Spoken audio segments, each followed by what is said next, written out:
ሰላም ሰላም ውድ ቤተሰቦቼ እንዴት ናችሁልኝ? እኔ ያለው አልሐምዱሊላህ። ዛሬ እንግዲህ ትላንት ማታ ላይቭ ላይ ነግሬያችሁ ነበር። ቤት ወደ ተከራየሁት ቤት እሄዳለሁ ብያችሁ ነበርና ይኸው እንደምታዩት ጉዞ ላይ ነኝ። ወደ ወሊሶ እየሄድኩ ነው ወደ ተከራየሁት ቤት እና ወዶቼ እዛ ስደርስ አሳያችኋለሁ ማለት ነው። እዚህ ጋር ያዝልኝ ሰፈሬ ደርሻለሁ።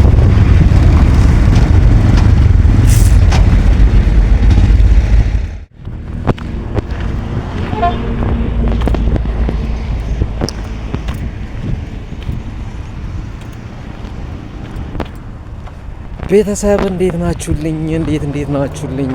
ዛሬ ሰፈር እየሄድኩ ነው። እስቲ አቤቴን ላሳያችሁ። ቁሽሽ ብላለች እርግጠኛ ነኝ። ምክንያቱም ተበለው ይህም ህንፃ እያለቀ ነው። እኔ እዚህ እያለሁ እንደዚህ አልነበረም። አይገርምም? ግን ተቀያይሯል ሁሉም ነገር እና ወዶቼ አቤቴን በስሱ ላሳያችሁ ማለት ብዙ ሰዎች ተዘርፈህ ነው ሲሉኝ ነበር። እቃህን ሽጠህ ነው ምናምን ብዙ ነገር ተብሏል እና አልታመንም። ለምን እንደሆነ አላውቅም። ግን አሳይቶ ደግሞ ማሳመን ይቀላል አይደለ? ሰው እንደዛ ነበረ ሲያስብ የነበረው እና ግቢ ማን ይኑር አይኑር አላውቅም። ሌላ ተከራይ ገብቶ ነበር ትልቁም ቤት ካሉ አሉ ገብቼ ቼክ አደርጋለሁ፣ አሳያችኋለሁ በተወሰነ መልኩ ማለት ነው። ደርሰናል እንግዲህ። ግቢ ማንም የለም አይገርማችሁም? ከፍቼ ነው የምገባው ማለት ነው። ቀልብ ሰራቂ ስትታይ ከባሏ ውጭ ሌላ ማታይ ኢማን ያላት የሰከነች ለጌታዋም የታመነች በሰዎች ዘንድ የታፈረች በእናት ባባትህ ተመስጋኝ ተይ ባልካት ላይ የማትገኝ ፍላጎት ቃልህን አክባሪ አይብ ነውርህን ሰታሪ ሌሊት ቀስቃሽ ለሱብሂ በውሸት የማትል ወላሂ ለርዚቅህ ዱዓ አድራጊ ስኬትህን ፈላጊ እንደ ሐሳብ እንደ ሙራድህ ኢማን ተቅዋ ያላትን ሷሊህ የሆነችውን አላህ ይስጥህ ያ አላህ አሚን ያ ረብል ዓለሚን። ምን ይሳናል አንተ። ግቢያችን ተቀያይራ ጠበቀችን። ቤቴ እንዴት ነሽ? ቤቴ ቢስሚላ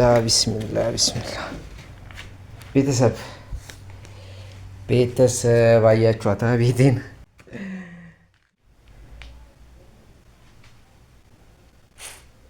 ይህ ውሃ መቼ የተቀዳ መሰላችሁ? ኢና ሊላህ።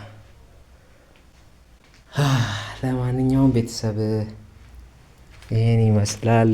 ሌላ ሰው ግቢ ገብቷል። እንግዲህ ሌላ ተከራዮች አሉ እዚህ፣ ባለትዳሮች ናቸው። አሁን እንግዲህ እንደምታዩት ነው። በስንት ጊዜ የመጣውኝ አሁን ወጣ ብዬ ደግሞ እመጣለሁኝና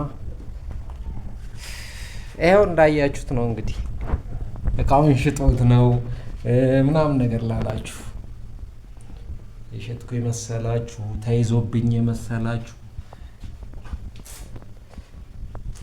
ላሳያችሁ ብዬ ነው። ትንሽ ልቀመጥ። ቢስሚላህ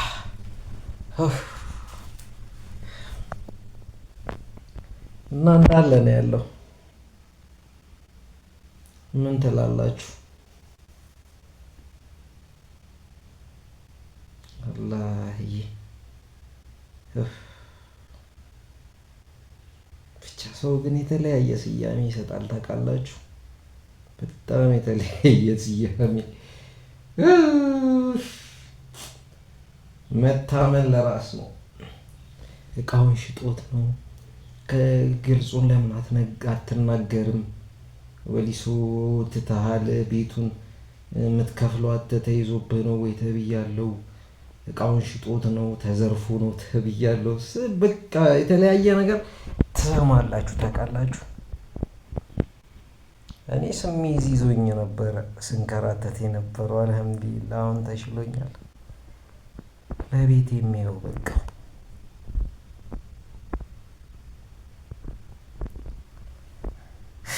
ይሄን ያህል ካልኳችሁ ላብቃ። ድንገት ነው የመጣሁትና ለምን እውነቱን እንዲያውቁ አላደርግም? ያለ ተግባሬ ያለ ስማችሁ ስም ይሰጣችኋል። አንዳንዴ ምንም ሳያቀላችሁ ሰው ምንም ሊረዳችሁ እንኳን አይፈልግም። አንዳንድ ሰው በቃ የራሱን ግምት ብቻ ወስዶ እንዲህ ነው እንዲህ ሆኖ ነው የሚለው ያሳምነዋል። ታውቃላችሁ? ሰውን ግን እወቁት ቀርባችሁ ከመፍረድ በፊት ማለት ለጠየቁኝ ሰዎች መልስ ልስጥ ብዬ ነው። እንዴት ነው ቤቱን በቃ ብዙ ነገር ተብያለሁ እና ቤተሰብ ቤቴን እንደምታዩት ነው። አልናፈኩሽም ቤቴ? እና ምን ትላላችሁ? ልኑር እዚህ ወይስ ትቼ ሰፈር ልግባ? ለማንኛውም ውድ ቤተሰቦቼ በጣም የማከብራችሁ፣ እስቲ አስተያየታችሁን ቁጭ አድርጉልኝ። እናንተ የምትሉትን ልስማ።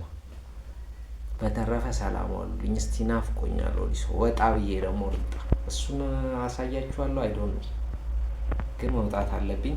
ወደ ሰፈር መመለስ አስቤያለሁ። ዛሬ ልመለስ ይቅርብኝ ወይ እዚሁ ልደር ዛሬ እና ቤተሰብ ከዚህ ላይ ላውቃዬና ያህል ካልኳችሁና ላሳያችሁ ብዬ ነው። በቃ ልውጣና ወደ ውጪ ፍሬንዶችን ላገኝ። ቤቴ እንግዲህ እንዳያችሁት ነው።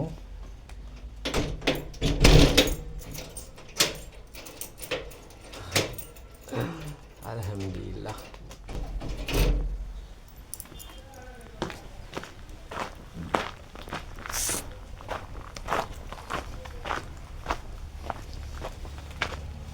እየወጣው ነው። ቤተሰብ የሐሰት ወሬ የሚነዙባችሁ ሰዎች የያዛችሁትን እውነት እንደ መስታወት ሰባብረው ትክክለኛ እይታን የሚያበላሹ፣ ለእነርሱም ያላችሁን አመኔታ አፍርሰው ግንኙነትን መሬት ላይ የሚፈጠፍጡ ጨካኝ ሰዎች ናቸው። እነዚህ ሰዎች እሳት ይነሳላቸው እንጂ ወላፈን ይዩ እንጂ የእናንተንም ይሁን የራሳቸውንም መቃጠል ወይንም መትረፍ አርቀው ማየት የማይችሉ ሰዎች ናቸው።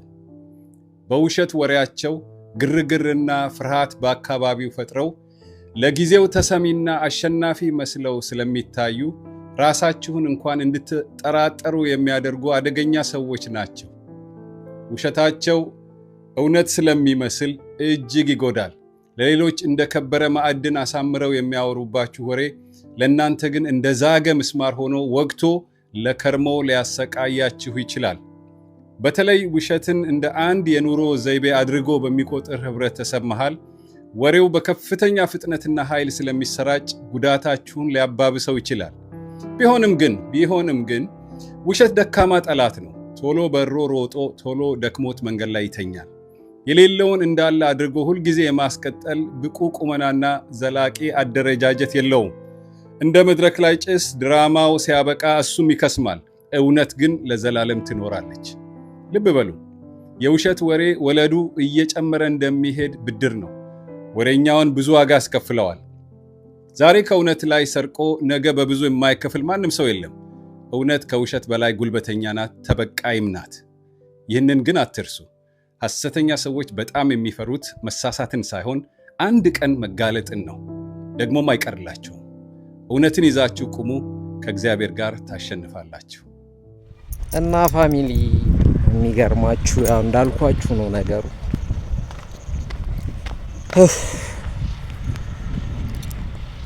ልመቻችሁ።